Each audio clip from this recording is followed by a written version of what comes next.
सच्चिदानंद भगवान की जय। पिछले एपिसोड में हम चर्चा कर रहे थे दृष्टा और दृश्य की। ये सारा संसार जो है ये दृष्टा और दृश्य ही है। ये क्षेत्र और क्षेत्रज्ञ के संयोग से बना हुआ है। क्षेत्र यानी खेत और क्षेत्रज्ञ जो खेत को जानता है। ये जड़ और चेतन, क्षेत्र और क्षेत्रज्ञ, प्रकृति और पुरुष, सब्जेक्ट और ऑब्जेक्ट, और इसको जितने मर्जी नामों से समझ लें, समझने वाली बात यही है कि इनमें एक जड़ है और एक चेतन है, एक प्रकृति का अंश है और एक पुरुष का अंश है।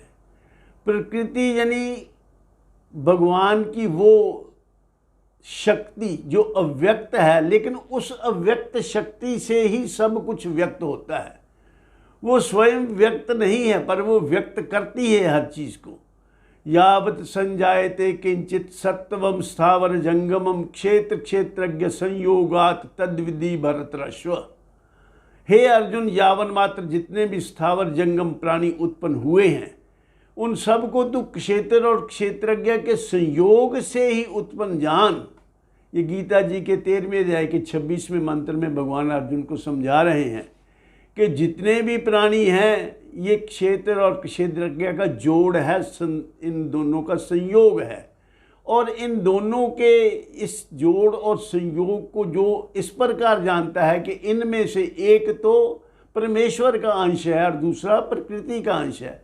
समम सर्वेषु भूतेषु तिष्ठन्तं परमेश्वरम विनिश्यत स्वविनिश्यन्तम यह पश्यति स पश्यति। जो पुरुष नष्ट होते हुए सब चराचर भूतों में परमेश्वर को नाशरहित जानता है, परमेश्वर को या अपनी आत्मा को। आत्मा और परमात्मा में कोई अंतर नहीं है। आत्मा और परमात्मा एक ही तत्व के दो नाम मात्र हैं।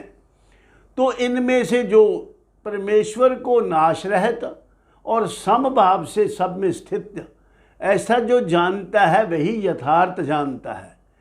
देखो जितने भी ये लोग हैं, हम सब जो भी हैं, ये हम पैदा हुए हैं खेत से ही, इसीलिए इसको क्षेत्र कहा है।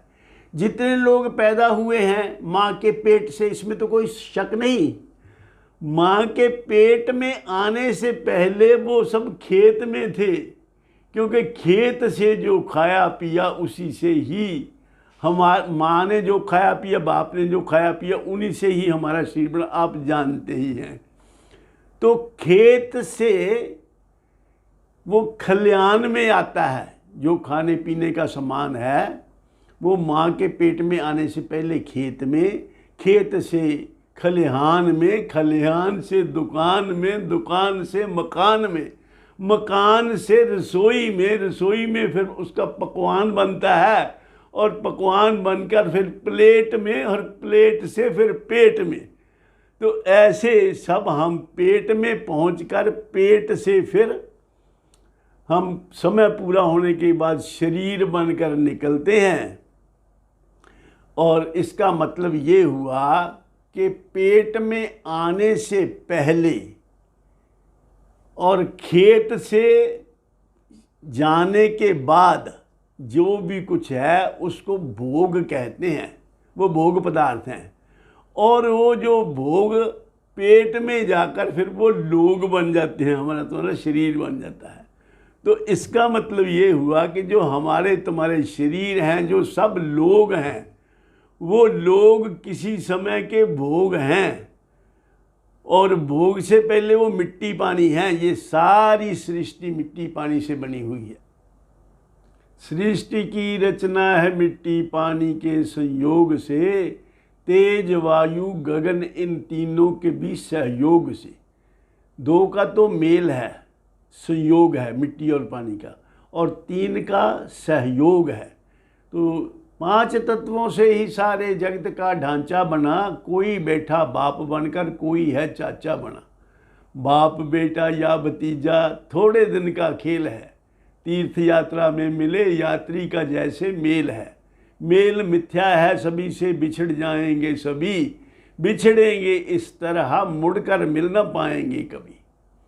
तो ये थोड़े दिन का खेल है, ये सारी सृष्टि जो है ये भगवान का खेल है।